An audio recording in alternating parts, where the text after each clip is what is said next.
வணக்கம். உள்ளது உள்ளபடி நிகழ்ச்சிக்கு வரவேற்கின்றோம். இன்றைய நிகழ்ச்சியில் நாம் அலச இருப்பது ஒரு யுத்தத்தை பற்றி.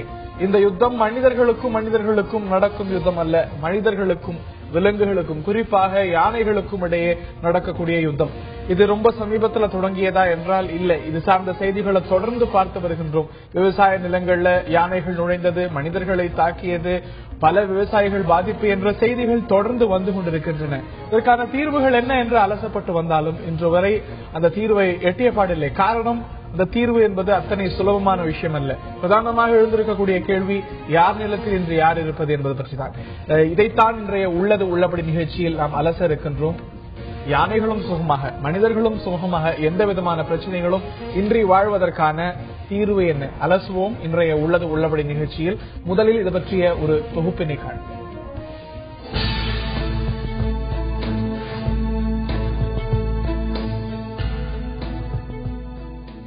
தமிழகத்தில் வனப்பகுதிகளுக்கு அருகில் உள்ள மாவட்டங்களில் யானைகள் அட்டகாசத்தால் பொதுமக்கள் பீதியடைந்துள்ளனர்.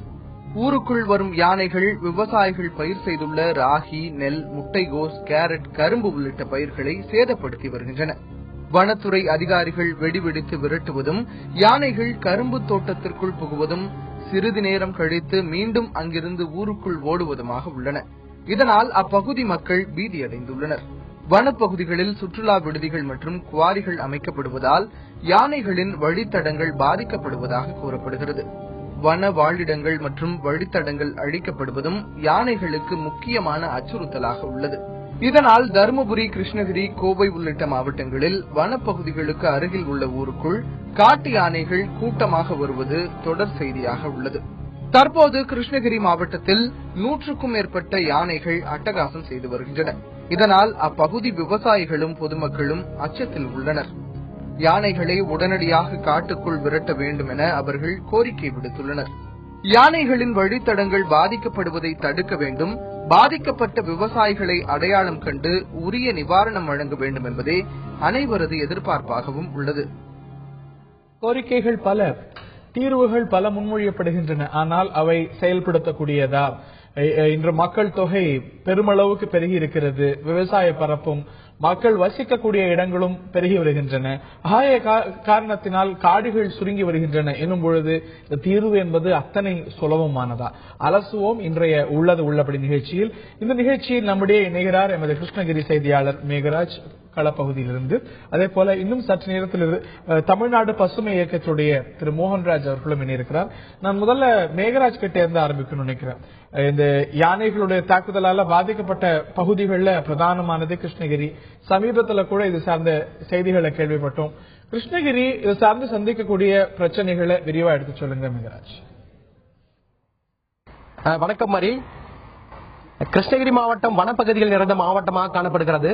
கிருஷ்ணகிரி மாவட்டத்தினுடைய மொத்த பரப்பளவுல 1/3 அதாவது 1,47,787 ஹெக்டர் பரப்பளவுல வனங்கள் காணப்படுகிறது. முக்கியமாக கிருஷ்ணகிரி மாவட்டத்தில் பாத்தீங்கன்னா தேன்கனிக்கோட்டை, ஓசூர் ஆகிய தாலுகா பகுதிகளில் வனங்கள் அதிகமாக காணப்படுகிறது. இந்த தேன்கனிக்கோட்டை ஜவுளிகிரி காப்பு காட்டில் மட்டும் சுமார் 256 யானைகள் உள்ளதாக மாவட்ட வனத்துறையினர் கூறுகின்றனர். அதே போல இந்த யானைகள் திடீரென ஊருக்குள் புகுந்து விவசாயிகளுடைய நிலங்களில் உள்ள விவசாய பயிர்களை நாசம் செய்வது தொடர்கதையாகி வருகிறது. மேலும் இந்த செயலால் இங்குள்ள விவசாயிகள் மிகுந்த உறைந்த பயந்த நிலைக்கு போயிருக்காங்க. இப்போ நாம இருக்கிறது சூளகிரி பக்கம் உள்ள ஒரு 10 கிலோமீட்டர் தூரத்தில் உள்ள பாத்தக்கோட்டா என்ற பகுதி. இந்த பாத்தக்கோட்டா பகுதி பாத்தீங்கன்னா இங்கதான் யானைகள் பின்னாடி இருக்கு. ஒரு 3 கிலோமீட்டர்ல 60 யானைகள் கொண்ட ஒரு குழு நமக்கு பின்னாடி ஒரு 3 கிலோமீட்டர் இருக்கு. இங்க யானைகள் இரவு நேரங்கள்ல துவம்சம் செய்த இந்த இடத்துல தான் நாம நின்றுட்டு இருக்கோம். நம்மோடு பாதிக்கப்பட்ட விவசாயிகள் வந்திருக்காங்க. ஹரி, அவர்களுடைய பார்வையை தொடர்ந்து கேட்டு சொல்லுங்க. விவசாய பரப்பு பெருமளவுக்கு பாதிக்கப்படுகிறது. குற்றச்சாட்டு தொடர்ந்து என்னவா இருக்குன்னா, இப்போ யானைகளுடைய வழித்தடங்கள்ல இப்போ ரிசார்ட்னு சொல்லக்கூடிய இந்த ஒரு ஹோட்டல்கள் மாதிரியான அமைப்புகள் அமைப்பது, இதுதான் பிரதானமான காரணமா சொல்லப்படுது. இந்த யானைகளுடைய தொந்தரவுக்கு பிரதானமான மற்ற காரணங்களான என்ன முன்மொழியப்படுகிறது, என்ன சொல்லப்படுது மேகராஜ்?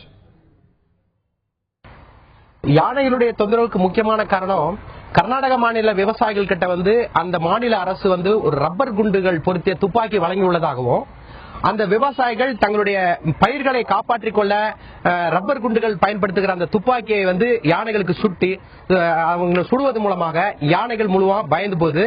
அதே நேரத்தில் வருடம் இந்த கிருஷ்ணகிரி மாவட்டத்தில் அந்த அக்டோபர் மாதத்தினுடைய கடைசி வாரத்தில், நவம்பர் மாதத்தினுடைய முதல் வாரத்தில் இங்கே விளையக்கூடிய அந்த ராகி பயிரை குறிவைத்தே நூற்றுக்கணக்கான யானைகள் கர்நாடக மாநிலம் பன்னர்கட்டா பகுதியிலிருந்து தேன்கனி கோட்டை பகுதி வழியாக வந்து இது பல குழுக்களாக பிரிந்து இங்க உள்ள வந்து விவசாய பயிர்களை வந்து நாசம் செய்து கடந்த 2 மாதங்களில் மட்டும் 500 ஏக்கர் பரப்பளவில் உள்ள விவசாய பயிர்களை நாசம் செய்துள்ளதாக இங்குள்ள விவசாயிகள் கவலை தெரிவிக்கின்றனர்.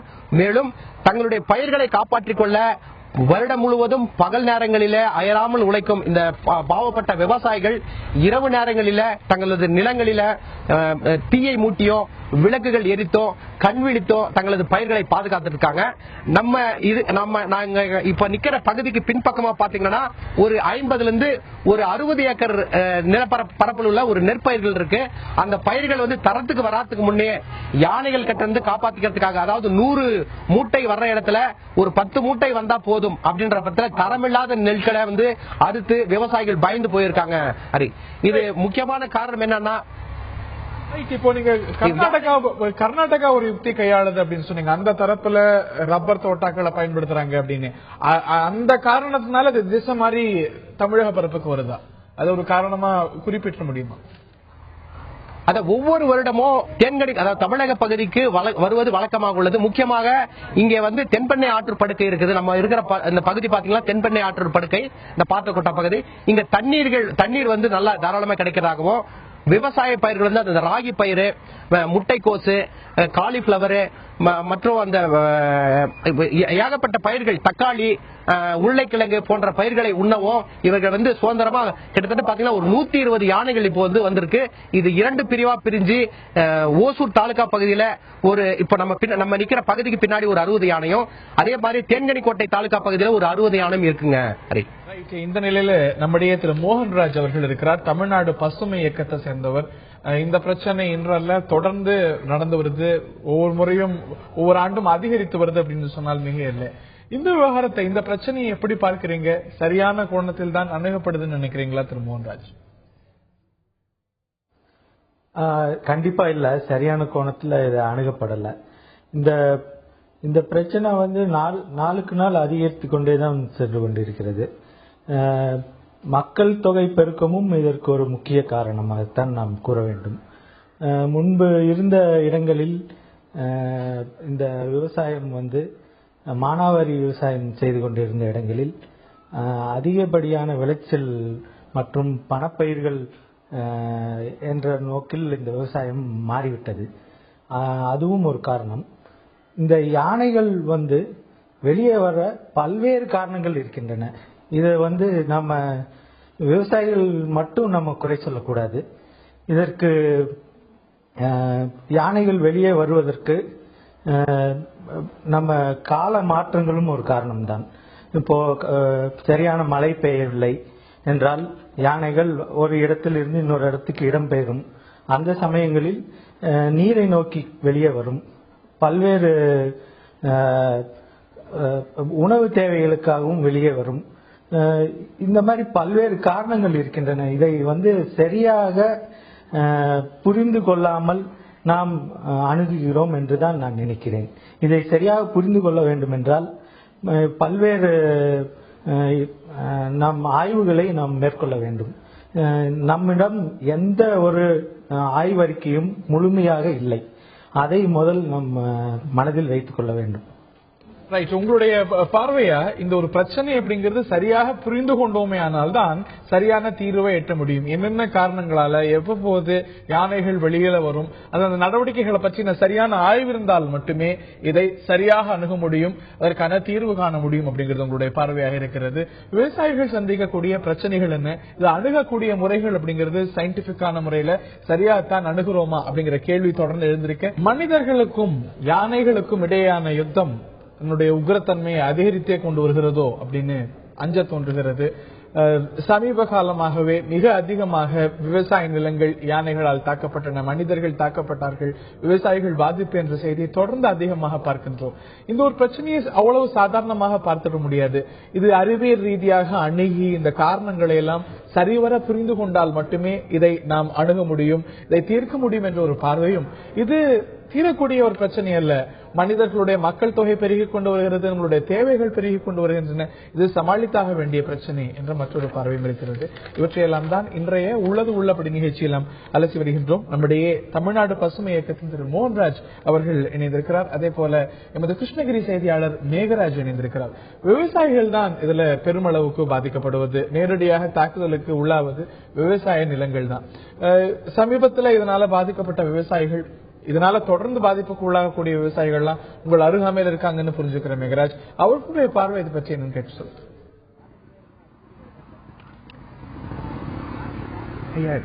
இப்ப எவ்வளவு நிலங்கள் பாதிக்கப்பட்டிருக்குது? தமிழகத்தில் கிருஷ்ணகிரி மாவட்டத்தில் யானைகளால் பாதிக்கப்பட்ட நிலங்கள் பாத்தீங்கன்னா 10,000 ஏக்கருக்கு மேல் உள்ள நிலங்களில் உள்ள பயிர்களை முழுவதும் யானைகள் அழித்துள்ளன. இதுக்கு அரசாங்கம் கொடுக்கின்ற இழப்பு என்பது மிக கம்மி. ஏன்னா 1 லட்சம் ரூபாய் உள்ள பொருள் பாதிக்கப்பட்டால் வெறும் 1000 ரூபாய் கொடுக்கிறார்கள். இது எந்த வகையிலும் நியாயமில்லை. அது மட்டுமல்ல, இந்த யானைகளை பட்டா நிலங்களிலே விவசாயிகளோட நிலங்களே மேய்க்கிறார்கள். அவர்கள் யானையை விரட்டுவதே இல்லை. விவசாயிகள் அந்த பட்டா நிலத்தில் விட்டு யானையை மேய்ச்சிங்கன்னா அது வயிறு ரமணா மாட்டில தான் அந்த யானை வெளியே போகும். அது வரைக்கும் இந்த யானை வெளியே போகாது, நீங்க வேடிக்கை பாருங்கன்னு சொல்லிட்டு விவசாயிகளோடவே கூட நின்று வேடிக்கை பார்க்கிறார்கள். இப்படி அவர்கள் வேடிக்கை பார்க்கிற காரணத்தினாலதான் யானைகள் காட்டுக்கு போக மறுக்கிறது. இரண்டாவது, யானைகளுக்கு கொடுக்கப்படுகின்ற தீனிக்காக அரசு கொடுக்கின்ற பணத்தை இந்த வனத்துறையை என்ன பண்றாங்கன்னே தெரியறதில்லை. எந்த காட்டிலும் யானைகளுக்காக தீனி வளர்ப்பதில்லை. அந்த யானைகள் எல்லாம் கிராம பகுதியில் உள்ள நிலங்களுக்கு அந்த நிலங்களிலே உள்ள உணவு பயிர்களை எல்லாம் சாப்பிடுவது. ஒருத்தனுக்கு கூழு குடிச்சிருந்தவனுக்கு பிரியாணி போட்டா எப்படி அந்த தினம் பிரியாணி கேட்பானோ அந்த மாதிரி இந்த யானைகளும் தினசரி அந்த ராகி, கரும்பு, வாழை போன்ற பயிர்களை எல்லாம், காய்கறி பயிர்கள் எல்லாம் சாப்பிட்டு பழகிவிட்ட காரணத்தினால் இவைகள் எல்லாம் இந்த பட்டா நிலத்துக்குள்ளே வருகின்றன.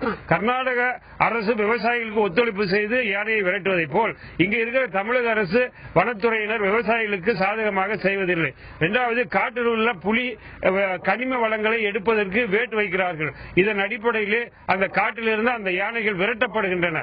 வேறு வழி இல்லாமல் விவசாயிகளுடைய நிலத்திலே நுழைகிறது. இதை கட்டுப்படுத்துவதற்கு முறையான முகாந்திரமான நடவடிக்கையை தமிழக அரசு எடுக்கவில்லை. இது எடுக்காத காரணத்தினால் இந்த விவசாயிகளுடைய நிலங்களை அழித்துக் கொண்டிருக்கின்றன, உயிர்களை அழித்துக் கொண்டிருக்கின்றன. கடந்த 10 வருடத்தில் மட்டும் பாத்தீங்கன்னா 39 பேர் யானைகளால் மிதித்து இறந்திருக்காங்க.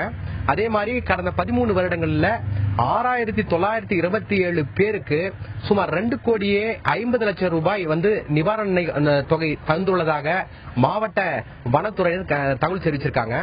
மேலும் இந்த யானைகள் காட்டுப்பகுதியிலிருந்து கிராம பகுதிகளுக்கு உணவுக்காக வரும்போது கடந்த 10 வருடங்கள்ல 8 யானைகள் ராயக்கோட்டை அருகே உள்ள யூபுரம் மற்றும் நாகசோனை ஆகிய பகுதிகளில் அந்த ரயில் தண்டவாளத்தை கடக்க முயற்சிக்கும் போது ரயிலால் அடிபட்டு சுமார் 8 யானைகள் இறந்திருக்குங்க. இந்த நிலை தொடர்ந்து நடந்துட்டே இருக்கு. இதனுடைய முற்றிலுமாக இங்குள்ள விவசாயிகளுடைய கோரிக்கை என்னன்னா, இங்க கர்நாடக மாநிலம் பன்னர்கட்டாவிலிருந்து வந்திருக்கிற அந்த யானை கூட்டத்தை முழுமையாக முற்றிலுமாக தடுக்க வேண்டும் என்கின்ற கோரிக்கை வைத்திருக்காங்க. பெரிய பொருட்சேதம் மட்டுமல்ல, உயிர் சேதத்தையும் தமிழ்நாடு சந்தித்திருக்கிறது யானைகளுடைய அட்டகாசத்தால் அப்படிங்கிறது பொது பார்வையா இருக்கு. நான் திரு மோகன்ராஜ் அவர்கள்ட்ட கேட்க விரும்புகின்றேன். இது நம்ம சரியா அணுகல அப்படிங்கிற ஒரு குற்றச்சாட்டு இருக்கிறது. பணப்பயிரை உண்டு பழகிடுச்சு அப்படின்னா தொடர்ந்து அதே யானைகள் கேட்கக்கூடிய நிலைமையில தான் இருக்கு. ஆக இதை சரியா அணுகுமுறை நாம் வகுக்கல, இது சார்ந்த அணுகுமுறை அப்படிங்கும்போது தீர்வு எப்படி வகுக்கப்படணும் அப்படின்னு நினைக்கிறீங்க திரு மோகன்ராஜ்? தீர்வு சார், இப்போ நாம யானைகள் இருக்கும் பகுதியில நாமளும் மனிதர்களாகிய நாமளும் அதனுடைய சேர்ந்து இருக்க பழகிக்கொள்ள வேண்டும். அது வரும் காலங்கள் எந்த காலம் என்று நமக்கு தெரியும். எல்லா காலங்களிலும் யானை ஒரு இடத்தில் இருக்காது, வெவ்வேறு இடம் பெயர்ந்து கொண்டேதான் இருக்கும். சோ அது வரக்கூடிய காலம் மோஸ்ட்லி போஸ்ட் மான்சூன், அதாவது மழை முடிந்து அந்த மழை முடிந்த பின்புதான் அது இந்த பகுதிக்கு வருகின்றது. அந்த நேரத்தில் நாம் அந்த இடத்தில் அந்த பயிர்களை தவிர்ப்பது நல்லது. அப்போ அந்த ஒரு சில ஆண்டுகள் அதை தவிர்த்தால் அந்த சமயத்தில் அந்த யானை அந்த பகுதிக்கு வராமல் போய்விடும். ஒன்று. இரண்டாவது, நல்ல அவர் சொன்னாரு, அந்த விவசாயி சொன்னாரு, இந்த பகுதியில நிறைய குவாரியில வெடி வைக்கிறாங்கன்னு சொன்னாரு. அது உண்மை. அந்த கிருஷ்ணகிரியில நிறைய குவாரிகள் இயங்கிக் கொண்டிருக்கின்றன. அங்கு இயங்கிக் கொண்டிருக்கும் குவாரிகளில் இரவு நேரங்களிலும், பகல் மட்டும் இல்ல, இரவு நேரங்களில் சாயங்காலம் பொழுதில் எல்லாம் இந்த வெடி வைத்து தயாரித்துக் கொண்டுதான் இருக்கிறார்கள். அந்த சமயங்களில் அந்த பகுதியை அது போகும் வழியில் அந்த குவாரிகள் இருந்தால் அதை தவிர்த்து இடம் மாறி அது ஊருக்குள்ளும் மற்ற விளைநிலங்களுக்குள்ளும் வர வேண்டிய அவசியம் இருக்கின்றன. இந்த காடு ஓரங்களில் இருக்கும் குவாரிகளை எல்லாம் நாம் மூடுவதற்கு அரசாங்கம் நடவடிக்கை எடுக்குமாறு கேட்டுக்கொள்கிறேன். குவாரிகள் போன்ற விஷயங்களை தவிர்க்கிறதுக்கு, அதாவது இயற்கை காரணிகளை தாண்டி நாம் செயற்கையாக ஏற்படுத்தி இருக்கக்கூடிய காரணிகளும் கூட யானைகளை ஊர் பகுதிகளுக்கு, கிராம பகுதிகளுக்கு வரவழைக்கின்றன அப்படிங்கிற ஒரு பார்வை இருக்கு.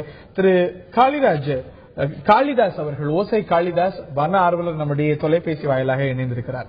இது சார்ந்த ஒரு அஜெண்டா நமக்கு இருக்கிறதா? இந்த ஒரு யானைகளுடைய அட்டகாசம் அப்படிங்கிறது தொடர்ந்து அதிகரித்துக் கொண்டே வருகிறது. இந்த ஒரு மெனஸை, இந்த ஒரு பிரச்சனையை அணுகிறதுக்கான ஒரு ரோட் மேப் எப்படி உருவாக்கணும், அது சார்ந்த தீர்வு எப்படி எட்டப்படணும் அப்படிங்கிறது உங்களுடைய பார்வை திரு காளிதாஸ்? முதல்லங்க, யானைகளுடைய வலசை பாதைகள், அதை எலிபென்ட் காரிடார்னு சொல்றாங்க.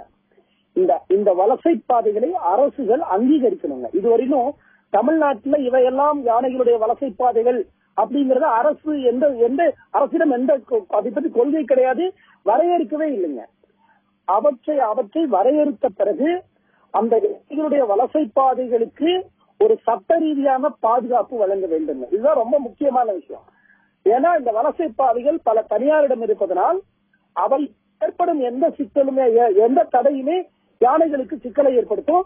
அதுவே யானைகள் குடியிருப்பு பகுதிகளுக்கு வருவதற்கான மிக முக்கியமான காரணமாக இருக்குங்க. அதே போல் இந்த காட்டில் யானையினுடைய 70% உணவு புற்கள் தான்.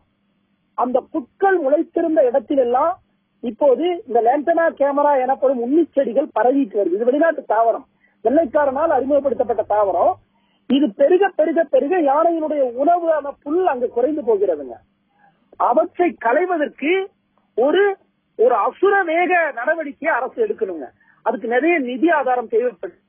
அந்த நிதியை ஒதுக்கி இது இரண்டையும் வெகு விரைவாக பண்ணுகிற போது இந்த யானைகள் காட்டை விட்டு வெளியேறுவதை தடுப்பதற்கான ஒரு மிக மிக முக்கியமான நடவடிக்கைகளா இவற்றை நாம் கருத வேண்டும். இப்போ எலிபென்ட்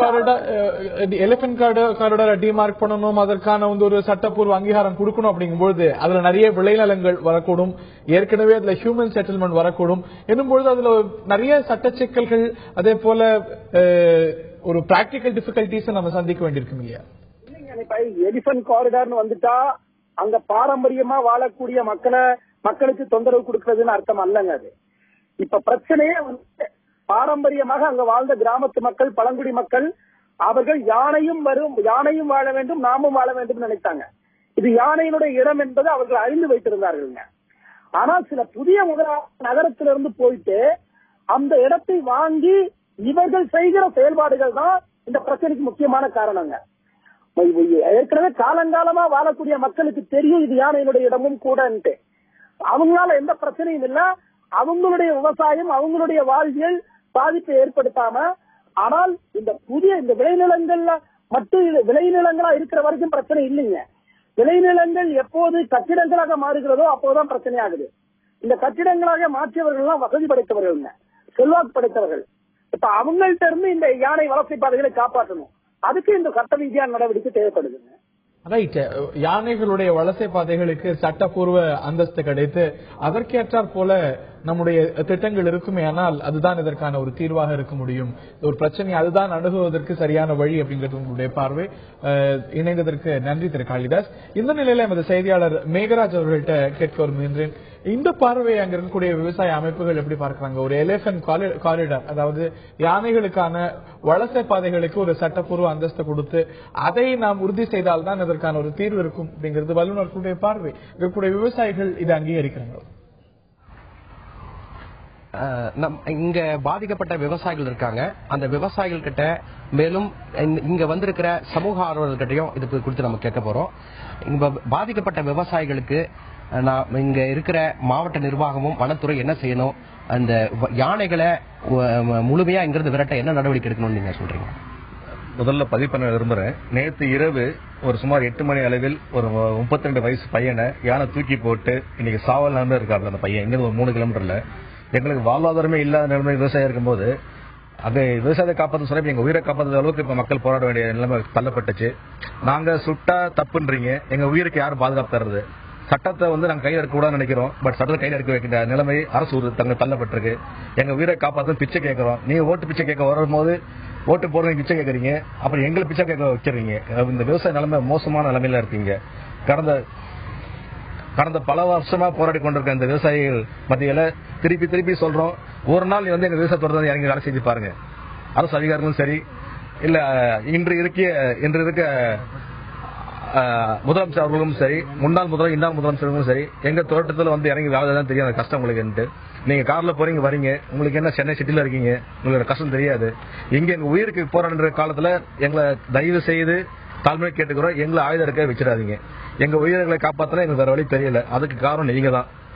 இப்ப கடந்த ஒரு 8 நாளுக்கு முன்னாடி நிவாரணம் கொடுத்தாங்க அரசு கலெக்டர் ஆபீஸ்ல. 8000 ரூபாய் கொடுத்தாங்க.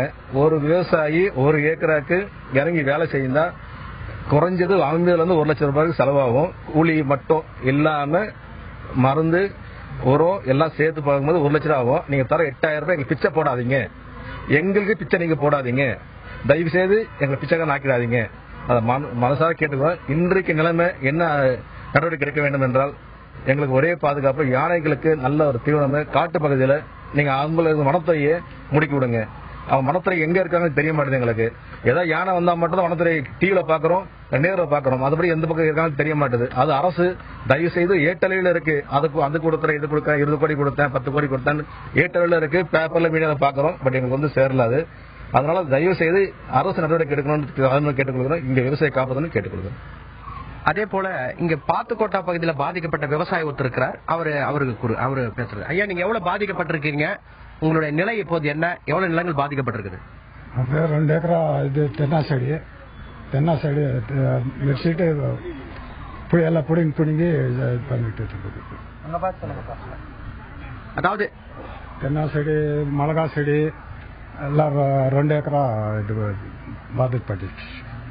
இரவு நேரங்கள்ல எவ்வளவு நேரத்துக்கு யானைகள் வருது? நீங்க சுதந்திரமா இருக்கிறீங்களா? உங்களுடைய பிரச்சனை என்ன? யானைகள் வரும் போது உங்களுடைய நிலை என்ன? தனியா இருக்கிற வீட்டுடைய நிலை என்ன? அது சொல்லுங்க ஐயா. அது 1 மணிக்கு வர்றது, 10 மணிக்கு வர்றது. இப்போதைக்கு ஒரு 5 டைம் வந்துருக்குது எங்க இருக்கு. இன்னொரு விவசாயி நம்ம இடத்துல பாதிக்கப்பட்ட இன்னொரு விவசாயி இருக்கிறார், அவர் கொடுக்கிறார். நீங்க சொல்லுங்க, என்ன பாதிக்கப்பட்டிருக்கிறீங்க? உங்களுடைய நிலை என்ன? இங்க இருக்கிற உங்களுடைய விவசாயிகளுடைய நிலை என்ன? எவ்வாறு பாதிக்கப்பட்டிருக்கிறீங்க அது சொல்லுங்க. 6 மாசமா சம்பாதிக்கிறது அர்த்தம் இந்த ஒரே மாதத்துல சாப்பிட்டுட்டு போயிடுது. நாங்க 6 மாசம் கஷ்டப்பட்டு சம்பாதிக்கிறது விவசாயம் எங்க குடும்பத்தை பாத்துக்கிறதுக்காக நாம சம்பாதிக்கிறோம். அது இல்லாத இது 1 மாசத்துல 100 யானைக்கு மேல எல்லாம் சாப்பிட்டுட்டு போயிடுது. அதை நாங்க துரத்துறதுக்கு போனா எங்கள ஒருத்தர் யாரும் அடிபட்டு இருக்கிறது தான் மிச்சம் ஆகுது. வனத்துறைன்னு துரத்துறது 6 மணிக்கு சாயந்தரம் 5 மணிக்கு, காலையில 6 மணிக்கு போயிடுது. நைட்டெல்லாம் வர்றது, காலையில பகல் ஃபுல்லா ரெஸ்ட் எடுக்கிற மாதிரி, விருந்துக்கு வர மாதிரி நாங்க 6 மாசம் வச்சுக்கிற பொருள் அனைத்தும் சாப்பிட்டு போகுது. இந்த பயிர்களை நாங்க வச்சு வேற நெக்ஸ்ட் வருஷம் நாங்க என்ன செய்யறதுன்னு எங்களுக்கு ஒன்றும் புரியல. இரவு நேரங்கள்ல, அதாவது மாலை வேளைகள்ல யானை வருது சொல்றீங்க. அந்த யானைகளை விரட்ட நீங்க என்ன நடவடிக்கை எடுக்கிறீங்க? உங்களுடைய குடும்பங்கள் எல்லாம் எப்படி இருக்கு? மேலும் இந்த யானைகளை விரட்ட ஏதாவது நடவடிக்கை எடுக்கிறீங்களா? இரவு நேரங்களில் நீங்க தூங்குறீங்களா? அதனுடைய பிரச்சனையை பத்தி கொஞ்சம் சொல்லுங்க. வீட்டுக்கு ஒருத்தர் கூட நெருப்பு பந்தம் பிரச்சனை துரத்தினாலையும் அது எங்களை துரத்துன்னு வர ரேஞ்சில் வந்துருச்சு. இப்போ அதுக்கு பழகிடுச்சு. மாமலை வந்து வீட்டுக்கு ஒருத்தர் யாருமே தூங்குறதில்ல நைட்ல. இது பத்தாம பக்கத்து ஊருக்காரங்க அவங்க ஊர்ல இருந்து மட்டும் எங்க ஊருக்கு வருது, எங்க ஊர்ல மட்டும் இன்னொரு ஊருக்கு போகுது. அது காட்டுக்கு போறதில்ல, ஊர்ல தான் தங்குறேன்னு சொல்லிட்டு ஊருக்கு தான் வந்துட்டு இருக்குது. இதுக்கு ஏதாவது வனத்துறை பண்ணி நிப்பாட்டணும், காட்டுக்குள்ள இருக்கிற மாதிரி நிப்பாட்டி வந்துடும். ஊருக்குள்ள நுழைஞ்சு யானைகள் வந்து வீடுகளை சேதப்படுத்துதா? அதே மாதிரி வனத்துறையினர் வந்து உங்களுக்கு பாதுகாப்பு ஏற்பாடுகள் செஞ்சு தராங்களா? இல்ல பட்டாசுகள், இந்த டார்ச் போன்ற ஒரு பொருட்கள் ஏதாவது உங்களுக்கு வந்து பாதுகாப்பு கொடுக்குறாங்களா? கொடுக்குறாங்க, எப்போ ஒரு முறை தான் வராங்க. அது டெய்லி வர்றதுனால வர்றதில்ல அவங்க. இது வரைக்கும் ஊருக்குள்ள வந்து யானைகள் வந்து வீடுகள் இடிச்சிருக்கா? ஏதாவது உயிர் பாதிப்பு ஏற்பட்டிருக்கா? பாதிப்பு நிறைய நேற்று நைட்டு ஏற்பட்டிருக்குது. நேற்று நைட்டு 50 பேர் துரத்தின் முதல்ல ஒரு பையன் 30 வயசு ஆளு எடுத்து வீச்சிருச்சு. இப்ப ஜிஹெச்ல அட்மிட் பண்ணிருக்காங்க. உயிருக்கு போற நிலைமை இருக்காங்க அவங்க. ரைட். உழைப்புக்கும் வாழ்வாதாரத்துக்கும் உயிருக்கும் எதற்குமே எங்களுக்கு வந்து இந்த பிரச்சனையினால உத்தரவாதம் இல்லை அப்படிங்கிறது விவசாயிகளுடைய பார்வையாக இருக்கிறது. நான் திரு மோகன்ராஜ் அவர்கள்ட்ட கேட்க விரும்புகின்றேன். இந்த விவசாயிகள் சொல்றதுல ஒரு முக்கியமான விஷயம் கவனிக்க வேண்டியதா இருக்கும். யானைகள் வந்தா அதை துரத்துறதுக்கான முறைகளா வந்து பந்தங்கள் ஏந்துவது, அதுக்கப்புறம் வெடி போடுறது. ஆனால் அதுக்கெல்லாம் யானைகள் பழகி இதுல இருந்து காட்டுக்கு போகாம மத்த ஊருக்கு போகுது, இல்ல திருப்பியும் வருது, இல்ல இதை எதையுமே கண்டு பயப்படாத ஒரு நிலை இருக்கு அப்படின்னு குறிப்பிடுறாங்க. ஆக ஒரு யானைகள் வந்தா அது அணுகக்கூடிய முறைகள்ல நமக்கு ஒரு சுணுக்கம் இருக்கு, இல்ல அதுல இன்னும் ஒரு தெளிவு தேவை, இன்னும் ஒரு அறிவியல் பூர்வமா அதை செய்ய வேண்டியிருக்கு, இல்ல இதுல ஒரு மாற்றம் தேவைன்னு நினைக்கிறீங்களா? பேசிட்டாரு அவர், பேசி முடிச்சிட்டாரு. திரு மோகன்ராஜ். கண்டிப்பா அது தேவைதாங்க. இப்ப பாத்தீங்கன்னா வனத்துறையிடம் இருக்கிற ரிசோர்சஸ் வந்து ரொம்ப குறைவு. அங்க உள்ள வனத்துறையில 30% வந்து வேக்கண்டா இருக்கிறாங்க, வேக்கன்சி நிலவுதுங்க. அதுல வயதானவர்கள் அதிகமா இருக்காங்க. இன்னொரு 2 வருஷத்துல 50% வேக்கன்சி ஆயிரும்னு கணக்கு விவரங்கள் நாங்க சேகரிச்சு வச்சிருக்கோம். வனத்துறையிடம் ஆட்கள் இல்லாமல் அவர்களை இந்த மாதிரி இப்போ வனத்தை காக்க வேண்டிய உள்ள வனத்து பகுதியை காக்க வேண்டிய ஆட்கள் இப்போ நாட்டுப்புறத்தில் வந்து வேலை செய்வதற்கு அவர்கள் சுத்தமா அந்த பழக்கமே கிடையாது. இப்போ இந்த யானை வரும்போதுதான் அவர்கள் வெளியே வந்து இந்த கடந்த ஒரு 4-5 ஆண்டுகளாகத்தான் இந்த வேலையை செய்து கொண்டிருக்கிறார்கள். அவர்களுக்கு போதிய ட்ரைனிங் கிடையாது, ஆள்பலம் கிடையாது. அதை தவிர இப்போ ஊருக்குள்ள வந்துருச்சுன்னா அங்கு உள்ள மக்களே சேர்ந்துதான் விரட்டுகிறார்கள். அவர்கள் என்ன நினைக்கிறார்கள்னா தங்களுடைய நிலங்களில் யானை வரக்கூடாது, அந்த ஏரியா விட்டு வேற எங்க விரட்டிட்டா போதும்னு சொல்லிட்டு அவங்க விரட்டுறாங்க. அப்போ அந்த யானை பக்கத்து தோட்டத்துக்கு போகுது, அங்குள்ளவர் விரட்டுகிறார், அடுத்த தோட்டத்துக்கு போகுது. இப்படி மாறி மாறி அதை விரட்டி இப்போ யானைகள் எல்லாம் ஒன்று சேர்ந்து வர தொடங்கிவிட்டன. முன்பு ஒரு யானை 2 யானை இல்லைன்னா ஒரு 10 யானை ஒரு ஹேர்டு வந்துட்டு இருந்தது. இப்போ 50 யானை 60 யானைன்னு பெரிய பெரிய ஹேர்ட்ஸா வருதுங்க. இது வந்து நாம் தான் இதை சரியாக அணுகவில்லை என்பதை காட்டுகிறது. இதை நாம் சரியா அணுக வேண்டும் என்றால் இப்பொழுது இருக்கும் வனத்துறையை ஸ்ட்ரென்தன் பண்ணணும், ஆள் பலம் கூட்ட வேண்டும். வெளியே வந்து இந்த யானையை விரட்டுவதற்கென்று ஒரு தனி படை, ஊருக்கு ஊர் ஒரு தனியாக இளைஞர்களை திரட்டி ஒரு படையை அமைத்து அதை சரியாக அணுக வேண்டும். பருவநிலை மாற்றத்தை கணக்கில் கொண்டு அந்த பகுதியில் அந்த விவசாயம் செய்பவர்களுக்கு நல்ல தகவல்களை அளித்து இந்த சமயத்தில் இந்த யானை வரும் சமயத்தில் இதெல்லாம் பயிரிட வேண்டாம், ஒரு 2 மாதங்களுக்கு பிறகு பயிரிடுங்கள், அது சென்றுவிடும் அப்படிங்கிற தகவல்களை எல்லாம் நாம் கொடுத்தால்தான் அவர்கள் அதுக்கு தகுந்த மாதிரி மனமாற்றம் நிகழும். இல்லை என்றால் இது தொடர்ந்து கொண்டேதான் இருக்கும். இதற்கு தீர்வு என்பது யானைகள் மீது பிளேம் செய்வதை தான் நாம் செய்து கொண்டிருப்போம். அது தீர்வு என்பது எட்டவே முடியாது. அது ஒரு பிராக்டிக்கலான ஒரு தீர்வா இருக்க முடியாது அப்படிங்கிறது உங்களுடைய பார்வை. வனத்துறையில போதுமான மனித வளம் இல்லை. குறிப்பாக இதற்கென்று ஒரு படை உருவாக்கினால் என்ன, இந்த ஒரு பிரச்சனையை அறிவியல் பூர்வமாக கையாள்வதற்கு போதுமான ஆழ்வளமோடு ஒரு படை உருவாகணும். மற்றபடி விவசாயிகள் விரட்டுவார்களே, ஆனால் அது ஒரு தோட்டத்திலிருந்து மற்றொரு தோட்டத்துக்கும் அது மற்றொரு ஊருக்கும் போறதாதான் இருக்குமே தவிர இது சரியான முறையில அணுகப்படாது. வன யுத்தம் தொடர்கிறது. யானைகளுக்கும் மனிதர்களுக்கும் தொடர்ந்து விவசாய நிலங்கள் யானைகளால் தாக்கப்படுகின்றன. இந்த பகுதியில தாக்கப்பட்டார்கள், இவ்வளவு பேர் பாதிக்கப்பட்டார்கள் அப்படிங்கிற செய்திதான் மாறுகிறதே தவிர இந்த விஷயம் அப்படிங்கிறது ஒரு தொடர்கதையாகவே இருக்கிறது. இதற்கான தீர்வு என்ன? இந்த பிரச்சனை என்பது அறிவியல் பூர்வமாக அணுகப்படுகிறதா? இதற்கான அறிவியல் பூர்வமான தீர்வு என்ன என்பதையெல்லாம் பற்றி இன்றைய உள்ளது உள்ளபடி நிகழ்ச்சியில் நாம் விரிவாக அலசி வருகின்றோம். தமிழ்நாடு பசுமை இயக்கத்தின் திரு மோகன்ராஜ் அவர்கள் நம்முடைய இணைந்திருக்கிறார். அதே போல இந்த தாக்குதலுக்கு, யானைகளுடைய தாக்குதலுக்கு அதிகம் தொடர்ந்து உள்ளாகி வரக்கூடிய கிருஷ்ணகிரி பகுதி செய்தியாளர் மேகராஜ் அவர்கள் நம்முடைய இணைந்திருக்கிறார். திரு மேகராஜ், அங்க இருக்கக்கூடிய விவசாயிகளுடைய கோரிக்கை என்ன? சற்று நேரத்துக்கு முன்னாடி ஒரு விவசாயி சொன்னது போல 6 மாசம் கஷ்டப்பட்டு ஒரு பணப்பயிர் செய்யப்படுது அப்படின்னா அது ஒரே நாள்ல யானைகளால துவம்சம் செய்யப்படுது.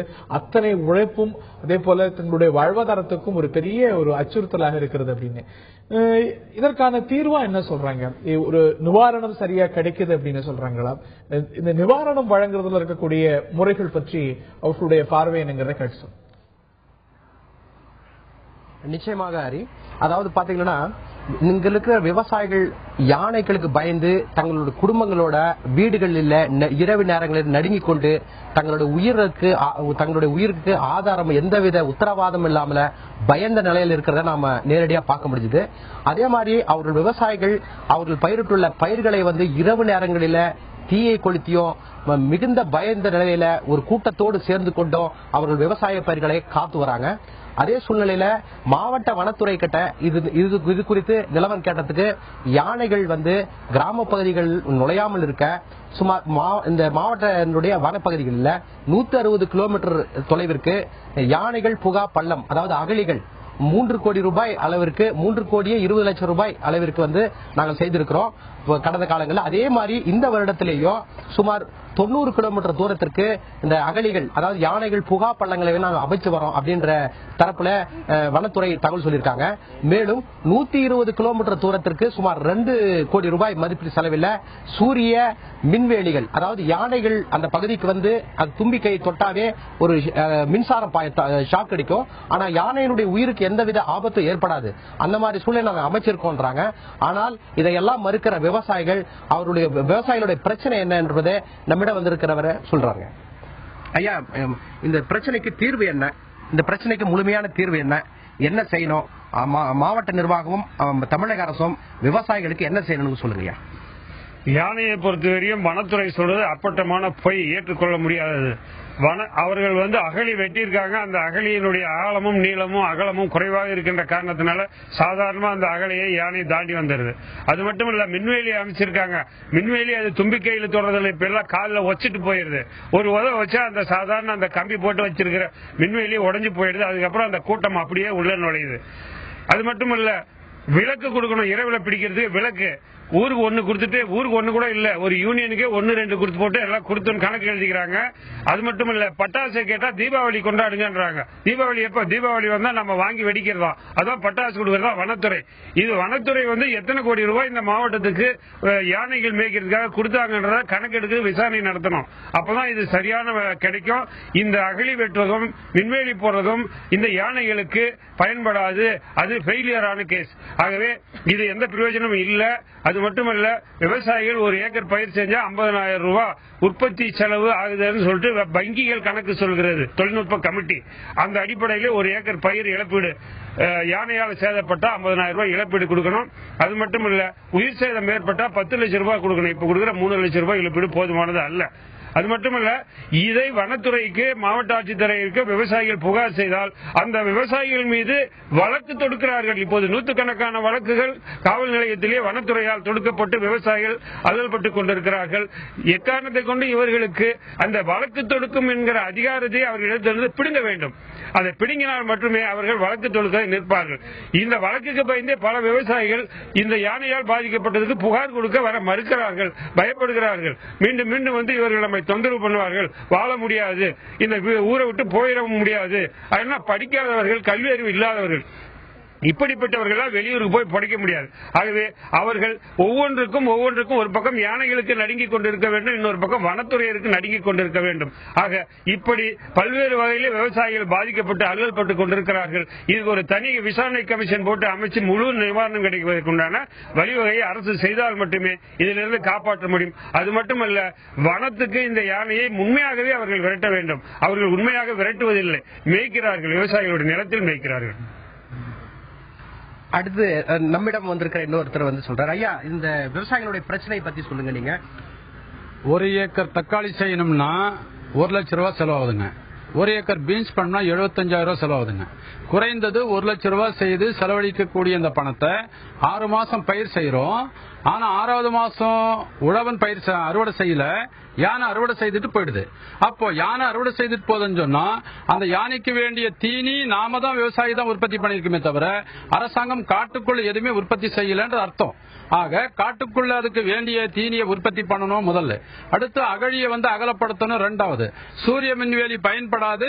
ஒவ்வொரு விவசாயிக்கும் மானியத்துல மட்டும் இல்ல, முழு அதாவது 100% 100 விழுக்காடு மானியத்துல சூரிய மின்வேலி அமைக்கிறதுக்கு அரசு உதவி முன்வரணும். அது மட்டும் இல்ல, இந்த பயிர் சேதம் சொல்றோம் உயிர். ஆனா போர்க்களத்துக்கு போன அந்த தன்னுடைய மகன் வீடு திரும்பாத மாதிரி கட்டிய கணவன் காவலுக்கு சென்னா மரத்தை மேல கூடு வச்சு காத்திருப்பான். அந்த கணவன் வீட்டுக்கு வரானா இல்லையான்னு சொல்லி தன்னுடைய தாலியை கையில் பிடித்துக் கொண்டு அமர்ந்திருக்கக்கூடிய அந்த பெண்ணு என்ன கதி என்று நினைத்து பார்க்க வேண்டும். ஆக அரசு அந்த உயிருக்கும் பயிருக்கும் சேதம் இல்லாம யானைகளை இந்த பகுதிக்கு வராமலே தடுக்கணும்னு சொன்னா காட்டுக்குள்ள நீங்க யானைக்கு வேண்டிய தீனி தயார் பண்ணணும். அடுத்தது கோயில் யானை எல்லாம் கொண்டு போயிட்டு காட்டில் வளர்க்குறீங்களே, காட்டில் இருக்கிற யானைக்கு நீங்க தீனி போட வேண்டியதுதானே. கோயில் இருக்கிற யானை கோயில விட்டுடுங்க, காட்டில் இருக்கிற யானையை காட்டுக்குள்ளேயே நீங்க அடக்கிறதுக்கு முயற்சி பண்ணுங்க அப்படின்னு சொல்லி அரசாங்கத்தை கேட்டுக்கொள்கிறோம். வனத்துறை செய்வதெல்லாம் 3000 6000 எல்லாம் பயன்படாது. ஒரு ஏக்கர் ராகிக்கு 25,000 ஒரு ஏக்கர் நெல்லுக்கு 50,000 ஒரு ஏக்கர் தக்காளிக்கு 1 லட்சமும் இழப்பீடு வழங்கினால் மட்டும்தான் இந்த விவசாயி பேங்க் கடனே மீட்டர் வட்டி எல்லா வட்டியும் நிவர்த்தி செய்ய முடியும். ஆக உயிரும் பயிரும் காப்பாற்றப்பட வேண்டுமானால் இந்த கிருஷ்ணகிரி மாவட்டத்தில் இருக்கக்கூடிய யானைகள் தயவு செய்து அது எங்க கொண்டு செல்வீர்களோ தெரியாது, போர்க்களம் போன்று நீங்கள் ஆயுதப்படை கொண்டு யானையை அடக்க வேண்டும், ஒடுக்க வேண்டும். எங்கள் நிலத்திற்கு விட வேண்டாம். காட்டு விலங்கிற்கு எங்கள் வீட்டில் என்ன வேலை என்று நாங்கள் கேட்டுக்கொண்டிருக்கிறோம். ஆக காட்டு விலங்கினை காட்டுக்குள்ளே அடக்குவதற்கு நீங்கள் என்ன செய்வீர்களோ தெரியாது. எங்கள் நிலத்திற்கு வந்தால் நாங்கள் சுடுவதற்கு அதிகாரம் வழங்க வேண்டும். அது இந்த ராமநாதபுரம் மாவட்டத்திலே 7 ஆண்டுகள் கோர்ட்டிலே இருந்து யானை சுட்டுவிட்டு சொன்ன போது இல்லை யானை சுடுவதற்கு தன்னுடைய பட்டணத்துக்கு வந்தது சுட்டுவிட்டான் என்று சொல்லி உயிர் பாதுகாப்புக்காக சுட்டானே தவிர யானை அழிப்பதற்கல்ல என்று சொல்லி இருக்கிறது. ஆக யானை சுடுவதற்கு நீங்கள் அதிகாரம் தர வேண்டும் என்று உங்களை கெஞ்சி கேட்டுக்கொள்கின்றோம். இங்குள்ள விவசாயிகள் தங்களுடைய வாழ்வாதாரத்தை காற்றுக்கொள்ள அவர்கள் அவர்களுக்கு அனுமதி பெற்ற அந்த துப்பாக்கி வழங்க வேண்டும் என ஒரு கோரிக்கை வைத்துள்ளார்கள். அதாவது யானைகளுக்கு எங்கள் வீட்டில் என்ன வேலை என்பது போல இங்குள்ள விவசாயிகள் தங்களுடைய வாழ்வாதாரத்தை காப்பாற்றிக் கொள்ள முடியாமல் தங்களது நிலத்தையும் தங்களது வீட்டையும் தங்களது இனத்தையும் விட்டு கூலி வேலைக்கு கர்நாடக மாநிலத்தில் உள்ள பெங்களூருக்கு கூலி வேலைக்கு அதாவது கட்டிட வேலைக்கு செல்லும் அவல நிலை இங்கே ஏற்பட்டிருக்கிறது என்பதை பார்க்கிறோம். இங்கே ரைட், யானைகளை சுடுவதற்கான அதிகாரம் அப்படிங்கறதெல்லாம் சாத்தியமா, அதனது விளைவுகள் வேற மாதிரி இருக்கும் அப்படிங்கிற ஒரு பார்வை இன்னொரு பக்கம் இருக்க, உழைப்பது விவசாயிகள், ஆனால் விவசாயிகளுடைய உழைப்பை அறுவடை செய்வது யானைகள். இந்த நிலைமை நீடிக்க கூடாதுங்கிறது அவங்களுடைய பார்வையாக இருக்கிறது. இந்த நிலையில நான் திரு மோகன்ராஜ் அவர்கள்ட்ட கேட்கிறேன், இந்த ஒரு அரசாங்கம் சொல்லக்கூடிய இல்ல வனத்துறை சொல்லக்கூடிய அகழி வெற்றோம், மின்வேலி அமைக்கிறோம், இவையெல்லாம் பயன் தரல அப்படிங்கிறது அங்க இருக்கக்கூடிய விவசாயிகளுடைய பார்வையாக இருக்கிறது. மேலும் சில அறிவியல் பூர்வமான முறைகளை புகுத்தணுமா, இல்ல இதையே கூட இன்னும் சீரிய வகையில செஞ்சா தீர்வை எட்ட முடியும்னு நினைக்கிறீங்களா? மின்வேலி அமைப்பது எல்லா இடத்துலயுமே ஃபெயிலியர் சார். இங்க இதை இன்னும் தொடர்ந்து செஞ்சுட்டே தான் இருக்கிறாங்க. கோவை மாவட்டத்தில் அமைச்ச எந்த மின்வேலியும் இன்னைக்கு இல்ல. எவ்வளவு செலவு செஞ்சிருக்காங்கன்னு கணக்கே இல்லை. இந்த ஃபெயிலியரான திட்டத்தை ஒப்புக்கொள்ளவும் அவங்க வனத்துறை ஒப்புக்கொள்ளவும் இல்லை. அதை திரும்ப திரும்ப எல்லா இடத்துலயும் போய் இம்ப்ளிமெண்ட் பண்ணிட்டே இருக்கிறாங்க. அது complete failure, utter failure sir. அது ப்ராப்பரா மெயின்டைன் பண்றது இல்ல. அந்த பேட்டரி எல்லாம் திருட்டு போயிடுச்சு. அந்த மின் கம்பிகள் எல்லாமே பல பேர் அதை திருடி கொண்டு சென்று விட்டார்கள். அதையெல்லாம் பாதுகாக்கவே அவங்களால முடியாது. அது கம்ப்ளீட் ஃபெயிலியர் ஒன்னு. ரெண்டாவது, அகழி வெட்டுவது சக்சஸ்ஃபுல்லானதுதான். சில இடங்களில் அகழி வெட்டினதுனால் யானைகள் வரவில்லை. ஆனா சில இடங்களில் அகழிகள் வெட்ட இயலாது. சில இடங்களில் வெட்ட இயலாத இடங்களில் இவர்கள் சரியாக அகழி வெட்டுவதும் கிடையாது. அங்கு யானைகள் அதை கடந்து வந்து விடுகின்றன. சோ விவசாயிகள் அவருக்கு சொன்னது மாதிரி அது சரியா அவங்க வனத்துறை செய்யலைங்கிறது உண்மைதான். இரண்டாவது சார், யானைகள் வலசை பாதையில் இருக்கும் ஆக்கிரமிப்புகள் மற்றும் மிகப்பெரிய கட்டிடங்கள் இதெல்லாமே பணம் படைத்தவர்கள், வசதி வாய்ப்பு படைத்தவர்கள் கட்டி வைத்துள்ளார்கள். இந்த ஆக்கிரமிப்புகளினால் பாதிப்புக்குள்ளாவது என்னவென்றால் ஏழைகள், விவசாயிகள் இவர்கள் தான் பாதிப்புக்குள்ளாகிறார்கள். இப்போ பணம் படைத்தவர்கள் பெரிய பெரிய காம்பவுண்ட் வால் எழுப்பி அவர்களை பாதுகாத்துக் கொள்ள என்ன செய்ய வேண்டுமோ அதையெல்லாம் செய்து கொண்டு விட்டார்கள். அந்த ஆக்கிரமிப்புகளினால் அவர்களுக்கு எந்த பாதிப்பும் ஏற்படவில்லை. இதற்கு முழுவதும் இந்த அரசாங்கம் தான் காரணம். இந்த மாதிரி கட்டடங்கள், அனுமதியற்ற கட்டடங்களை கட்ட விட்டுவிட்டு பின்பு இப்போ விவசாயிகள் பாதிப்புக்குள்ளாகும் பொழுது அதை ஏன் அகற்றாமல் இருக்கிறார்கள்? அதை முதலில் அகற்ற வேண்டும். அந்த அனுமதி இல்லாத கட்டிடங்களை எல்லாம் நாம் அகற்ற வேண்டும். வலசைப்பாதையில் உள்ள ஆக்கிரமிப்புகள், ரோடு, இப்போ அந்த கிருஷ்ணகிரி ஹைவே மிகப்பெரிய பாதிப்பு இந்த யானைகள் வலசைப்பாதையில். அந்த கிருஷ்ணகிரி ஹைவேல சில மாற்றங்களை செய்தால் யானைகளும் சென்று வர வசதியாக இருக்கும். அதே மாதிரி மக்களும் இந்த வாகனங்களும் செல்ல வசதியாக இருக்கும். ஒரு பிளைஓவர் போடலாம், ஒரு நீண்ட பிளைஓவர் போட்டா கீழே யானைகள் சென்று விடும், மேல நம் மனிதர்கள் நம் வாகனங்களை ஓட்டிக்கொண்டு சென்று விடலாம். அதை விட்டுவிட்டு புதிதாக இப்போ ஒரு எக்ஸ்பிரஸ் வே என்று ஒன்று கொண்டு வர அனுமதி கோரியுள்ளார்கள். இப்போ தொடர்ந்து நாம் யானைகளோட பாதைகளை ஆக்கிரமிப்பு செய்து கொண்டும் அதனுடைய வழித்தடங்களை எல்லாம் நாம் மறித்து கொண்டும் இருந்தால் வேற வழியின்றி யானைகள் மனிதர்கள் வாழ்கின்ற பகுதிக்கு வரத்தான் செய்யும். அதை அணுகாமல் இதற்கு தீர்வு இருக்கும் என்று நான் என்னால் ஏற்றுக்கொள்ள முடியவில்லை. ரைட். வலசை பாதைகள், அதாவது எலிபென்ட் காரிடார்ல யானைகளுக்கு ஏதுவான ஒரு வாழ்நிலையை கொடுக்கணும், மாறா அதையும் நாம் ஆக்கிரமித்தோமே ஆனால் இதற்கான தீர்வு அல்ல அப்படின்னு சொல்லியிருக்கீங்க. நம்முடைய அரசியல் அமைப்பே வனவிலங்குகளை பாதுகாக்கிறதுக்கான ஒரு கடமையை ஒவ்வொரு குடிமக்களுக்கும் அதே போல அரசாங்கத்துக்கும் கொடுத்திருக்கு. 51AG of the Indian constitution இதைத்தான் சொல்கிறது. நம்முடைய கடமை, அதாவது வனவிலங்குகளையும் அதனது வாழ்வாதாரத்தையும் பாதுகாக்க வேண்டியது நம்முடைய கடமை. அதுல பாதிப்பு ஏற்படுமே ஆனால் அந்த பாதிப்பு நம்மைத்தான் தாக்கும் அப்படிங்கிறது உங்களுடைய பார்வை. இந்த நிலையில நான் எமது செய்தியாளர் மேகராஜ் வாயில அங்க இருக்கக்கூடியவங்கள்ட்ட கேட்க விரும்புகின்றேன். இந்த ஒரு பிரச்சனை அப்படிங்கிறது வனத்துறையினர் சரியாக கையாளல, அவங்க மேலும் அகழி உருவாக்குறதெல்லாம் மேலும் சிறப்பா செய்யணுங்கிற ஒரு பார்வை இருக்க, ஒட்டுமொத்தமா இதை பார்க்கும்பொழுதும் ஆக்கிரமிப்புகளும் யானைகள் விவசாய பகுதிகளுக்கும் ஊருக்குள்ளே வரத்துக்கு காரணமா இருக்குது. இந்த ஒரு ஆக்கிரமிப்பு அகற்றுதல் பற்றி அங்க இருக்கக்கூடிய விவசாயிகள், சமூகர்களுடைய பார்வை என்னன்னு கேட்டு சொல்லுங்க மேகராஜ். ஐயா, இப்போ ஆக்கிரமிப்புகள் பாத்தீங்கன்னா கிருஷ்ணகிரி மாவட்டத்தில் ஆக்கிரமிப்புகள் அதிகமா இருக்கு. இந்த ஆக்கிரமிப்புகளையும் அந்த கிரானைட் குவாரைகள் வெடி வைப்பதையும் இதெல்லாம் எப்படி தடுப்பது, இந்த ஆக்கிரமிப்புகளை, அதாவது ஆக்கிரமிப்புகளை எப்படி தடுப்பது, அது என்ன அதனுடைய விளைவுகள் அப்படின்றத நீங்க சொல்லுங்க. ஆக்கிரமிப்பு என்பது இல்லை. அதனால் இங்க கிருஷ்ணகிரி மாவட்டத்தில் 3 அணைகள் கட்டப்பட்டுள்ளது. கிழவரப்பள்ளி அணை, வாரூர், கேஆர்பி அணை கட்டப்பட்ட பொழுது அங்கிருந்த பட்டா நிலத்திலே விவசாயம் செய்தவர்கள் எல்லாம் வனத்துறை நிலத்திலே இங்கே பட்டா போட்டு கொடுக்கிறோம் சொல்லிட்டு 60 ஆண்டுகளுக்கு முன்பாக வனத்துறை நிலத்தில் அவர்கள் குடி வைத்தார்கள். இப்போது அவர்களுக்கு பட்டா கொடுக்காமல் ஏமாற்றுகிறார்கள், இழுத்தடிக்கிறார்கள். இதுதானே தவிர தானே எந்த விவசாயம் போயிட்டு எந்த பகுதியில் வன நிலத்தை ஓட்டவில்லை. 3-4 தலைமுறையாக ஓட்டிக் கொண்டிருந்தவர்கள், காலம் காலமாக ஓட்டியிருந்தவர்கள் மட்டுமே இப்போது பட்டா கேட்கிறார்கள். அவர்களை விரட்ட வேண்டும் என்பது, அதில் விரட்ட முடியாது என்று நாங்கள் போர்க்கொடி தூக்கும் பொழுது எங்களுக்கு தெரியாம பல விவசாயிகள் போய் லஞ்சம் வாங்கி கொண்டு விட்டுக் கொண்டிருக்கிறார்கள், மிரட்டுகிறார்கள். இதுதான் நடந்து கொண்டிருக்கிறது. வனத்துறையில இருக்கின்ற, வனத்தில் இருக்கின்ற கிரைனர்ஸை அரசு லீஸுக்கு விடக்கூடாது. பல்வேறு இடங்களிலே 99 வருஷத்துக்கு லீஸ் கொடுத்துருக்காங்க. அவன் தான் வெடி வைக்கிறான். அவனை அரசாங்கமே ஊக்குவிக்குது. அதை நிறுத்தணும். வனத்தில் இருக்கிற மரங்கள் இருக்கிற பழங்களை ஏலம் விடக்கூடாது. இது வனத்துறை அந்த வன விலங்குகள் சாப்பிடறதுக்கு விடணும். பறவைகள், காக்கா, குருவி முதல் கொண்டு குரங்கில் இருந்து எல்லாம் யானை வரைக்கும் அந்த பழங்களை பிடுங்கி சாப்பிடும்.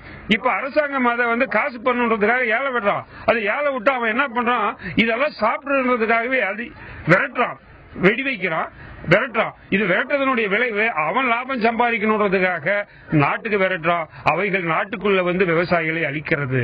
இதுதான் நடக்குது. புதியதாக ஆக்கிரமிப்புகள் செய்யவே இல்லை. 100 ஆண்டுகள் 60 ஆண்டுகளுக்கு மேற்பட்டு விவசாயம் செய்து கொண்டிருப்பவர்கள் தான் இன்னும் இருக்கு. அரசு ரெவென்யூ ரெக்கார்ட்ல அது வனத்துறையினர் இருக்கும். ஆனா 3 தலைமுறையா ஓட்டிட்டு இருக்கான். இதை ஆக்கிரமிப்பு என்பது எடுத்துக்கொள்ளக்கூடாது.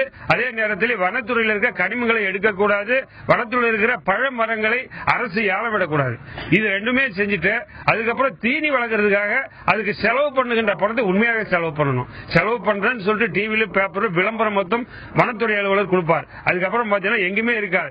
நான் இந்த மாவட்டத்தில் சுத்தாத இடம் இல்ல, எல்லா வனப்பகுதிகளிலும் சுத்தி பார்த்துட்டேன். யானைகளுக்குன்னு சொல்லிட்டு எங்குமே தீனியை உருவாக்கல, அவங்க போடல. திட்டமிட்டு சொல்லுகின்ற பொய். 1 லட்சம் ரூபாய் செலவு பண்ணா 1000 செலவு பண்ணி கணக்கு காமிச்சிருவாங்க. அதுதான் செய்யறாங்களே தவிர யானைக்குன்னு இந்த மாவட்டத்தில் எங்கேயுமே தீனியை வளர்க்கவில்லை. அப்படி அரசு கிட்ட இருந்தா பணம் வாங்கியிருந்தா அது ஏமாற்று வேலை. இது திட்டவட்டமா 100% என்னால் சொல்ல முடியும். மெகராஜ், ஒரு கேள்வியை பிரதானமா கேளுங்க. இப்போ பிரதானமாக வன ஆர்வலர்கள்லாம் சொல்லக்கூடிய விஷயம், இந்த ஒரு வலசை பாதைகள், யானைகளுக்கான வலசை பாதைகளை அதிகாரப்பூர்வமா அங்கீகரிச்சு அதுல எந்த விதமான ஆக்கிரமிப்புகளையும் ஊக்குவிக்க கூடாது அப்படின்னு. இந்த மாதிரி இந்த ஒரு எலிபென்ட் காரிடாரை வகுக்கிறதுல இல்ல அதிகாரப்பூர்வமா நிர்ணயிக்கிறதுல அவங்களுக்கு ஏற்பு இருக்கா இல்லையா?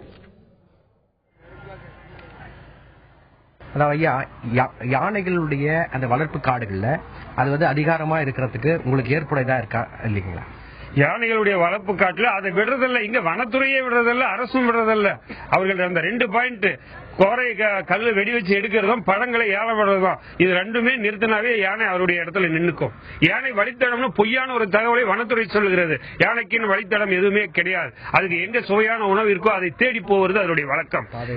பாதைகளை மறிக்கிறதெல்லாம் கிடையாது. பாதைகள் எல்லாம் மறிக்கிறதே வனத்துறை தான் மறிக்குது. விவசாயிகள் எங்கேயும் பாதையை மறிக்கல. பல நூற்றாண்டுகளாக இங்க விவசாயம் பண்ணிட்டு இருக்காங்க விவசாயிகள். அன்னைக்கெல்லாம் யானை வரல. இந்த 5 ஆண்டுகளாக 10 ஆண்டுகளாக தான் யானை வருது. ஏன் வருதுன்னா சுவையான உணவு காட்டுல இல்ல, பழங்கள் எல்லாம் யானை விட்டுட்டான். அதனால சுவையான உணவை தேடி வருது. இது வழி பாதை அல்ல. சொல்லுவது வனத்துறை சொல்வது 100% பொய்யான தகவல். அது அந்த நான் திரு மோகன்ராஜ் அவர்கள்ட்ட தான் கேட்க விரும்புகின்றேன். அதாவது வலசை பாதைகள் உருவாக்கணும், அதை அங்கீகரிக்கணும் அப்படின்னு சொல்லும் போது அதற்கு செயல்முறையில ஒரு பெரிய தடை இருப்பதும் விவசாயிகள் கிட்ட அது வரவேற்பு இல்லாம இருக்கிறதும் நம்ம பார்க்க தானே செய்யறோம். நம்ம சொல்லக்கூடிய அத்தனை விஷயங்களுமே செய்வதற்கு வேண்டிய விஷயங்கள்னாலும் கூட நடைமுறை அப்படின்னு வரும்போது பல சிக்கல்கள் நிறைந்தவையா தானே நம்ம பார்க்க முடியும். உண்மைதாங்க. அவர் சொல்ற மாதிரி விவசாய நிலங்கள், அவர் அந்த டேம் சைட் சொல்றாரு. அங்க அந்த டேமை ஒட்டி பேக் வாட்டர்ஸ் ஏரியால செழிப்பான மண் இருக்கும்.